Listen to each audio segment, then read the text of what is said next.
There is a kind of man who walks into a room, and the room changes. Not because he demanded it, not because he performed for it, because something in his bearing communicated, without a word, that he already knew who he was. Most men have seen this, fewer have understood it, and many have spent years trying to copy the surface of it and built something else entirely.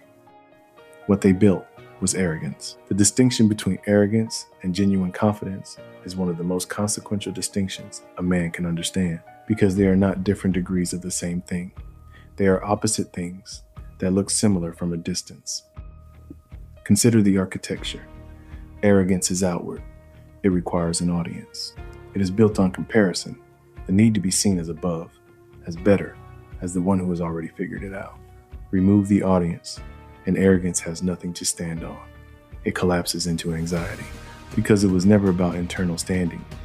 It was always about external positioning. Genuinely confident men are indifferent to that calculation. Not because they don't notice it, because they don't need it. Their sense of self doesn't require your confirmation to remain intact. The Stoics had a precise framework for this. They drew a hard line between what is within your control and what is not.